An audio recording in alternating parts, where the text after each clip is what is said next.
past. Last year I couldn't come. I really wanted to come last year, but it was right in a weird state where I couldn't talk about what I'd been working on for a while. And I really would want to talk about new things. It's a little bit old to always talk about the past. So now I'm working on the recent PlayStation Move efforts, and I'm allowed to talk to you, and I'm really happy to get to be here. So why did I come here? So is this part of just some giant media blitz of the PlayStation Move? Actually, no, it's not that. We'll of course use the opportunity to talk to press about it, but that's not the purpose of being here. Is it just to evangelize our product to you people? Partly. I mean, I think this community is actually might be very interested in the product, and I want to give them early access to it, to see it, so that they can start to formulate ideas about it. But really, the real reason to be here is just because it's important to be here. I think what people here are doing is important, and I think you see a lot of great stuff today. And yeah, so I think that's partly what I'm going to talk about, why it's important to be here. This talk evolved a little bit as I worked on it. So the reason I think it's important to be here is balance. Balance in the industry, and, balance, we read so many different things into the word balance, but what I mean by balance is just the difference. The game industry has a lot of different things going on, and some things, I think, provide a counterpoint to some of the more frivolous things that happen in the game industry, and I think this kind of conference is one of those anchor points. If I go back into the past, there was a kind of balance that led to the creation of EyeToy, actually. At the time when I joined Sony, graphics was everything. All that mattered was graphics. Bring workstation graphics into a home console. And at the time we realized there was going to be a disconnect. The graphics would get really good, but still people would be playing with the same interfaces. That's why one of the reasons we made EyeToy. At the same time, I remember Phil Harrison from our company said, how many people play video games? Video games are so popular, but the number of people that play video games is still minuscule compared to the number of people that watch television. So we also wanted to introduce to a wider audience video games, and that was another reason we created EyeToy. And also we were really focused so much on the enthusiasts. Same thing, we wanted to reach the mass market. And the last thing that bothered me a lot was like the VCR example. VCRs have an interface to program them. Nobody knows how to use it. Nobody wants to use it. It's horrible to use. It's effective to do it, but it's not fun to do it. And this has become a very, very common theme now. Lots of different devices are being made where they're fun to use and not just effective. So I'll show a quick video here. Some of the things that led up to EyeToy. This is the early days. This is actually the year 2001. This is my son. He was 3 at the time.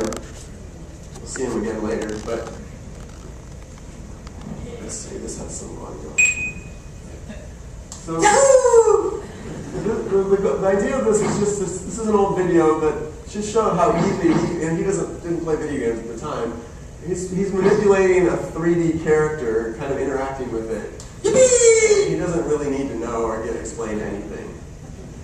And what's funny here is we're using color tracking, and this is more like the PlayStation Move actually than anything that got released for the EyeToy as a product.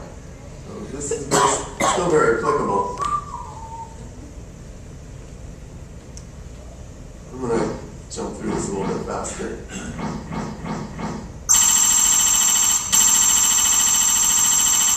So here he is, he's standing here, and this is kind of the environment. This is another demonstration where it's just tracking the colored sphere, and there's just the butterflies that swarm around it. Again, I just handed him the sphere. I didn't tell him to do anything. He just starts to do stuff on his own. He figured that out, actually.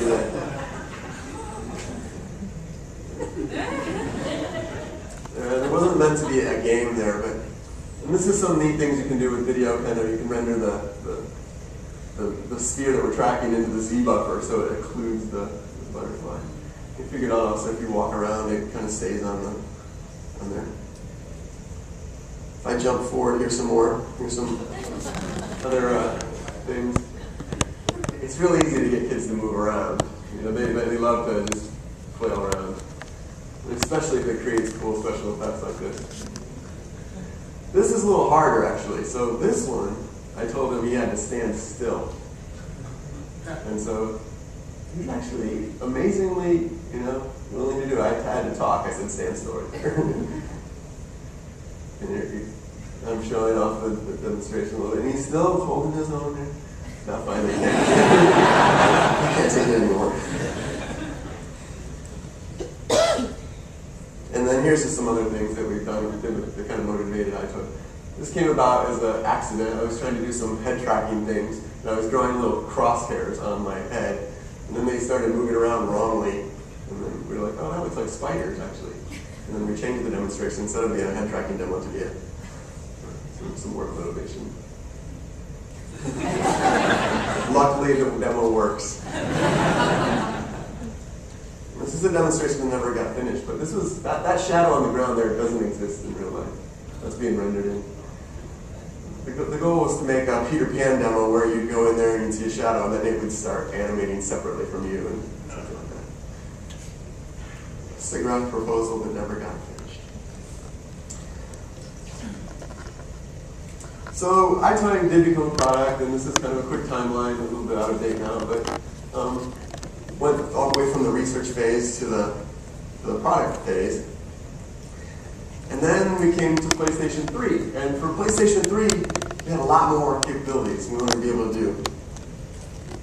I'll show you just another quick video while I talk. This was a demonstration that we showed when we unveiled the PlayStation 3. So even at the unveiling of a new console, we wanted to have a new interface as well.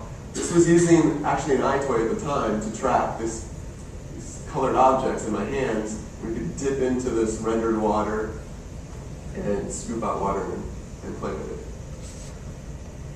This interface actually really triggered some new things in our lab. Being able to interact with physical objects like this, I'll talk about that a little bit more actually. And there's a whole lot of other things going on. The purpose also was to show you could do that and do a real kind of game level of graphics. Cloth tears, and you have 200 ducks fall into they're all physically simulated.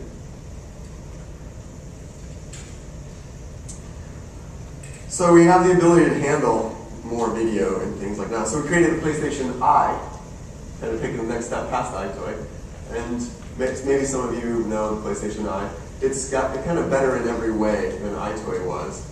I'm not going to go into the details of it, but it has these two different field of views. That's one of the most interesting because it can be a close, like zoomed in kind of version of the upper torso, or maybe it can get your full body into the scene. That was one thing we were trying to design. And also did some more voice input related things. But back to balance again. When we were creating the PlayStation Eye, we started to see a bunch of things happening in the industry. There was the Wii was coming out at that time also. The EyeToy had been very successful in some markets. And we were looking at, I was starting to work with a big physical fitness company at the time. They kind of opened up a new idea to me, which is how useful this technology could be for training purposes. And how many people actually, it was kind of a surprise to me. We always thought EyeToy would be healthy, but it wasn't the idea that, we didn't have the idea that you could use it for such a deep health experience that they wanted to achieve, these sports people. And of course, actually at the time, what they wanted to do, you could not do with EyeToy. And so we started looking at what was missing from what they wanted to do. Also, in my own personal life, I started seeing a bunch of things happen as my children got older. Here's my 3 kids. The one down here is the one you saw playing. And then I have a 15-year-old and a 10-year-old. He's 12 down there at the bottom now. They actually start playing a lot of games, and they play them in different ways that I approve of, ways that I don't approve of, trying to balance how that all made sense in my house.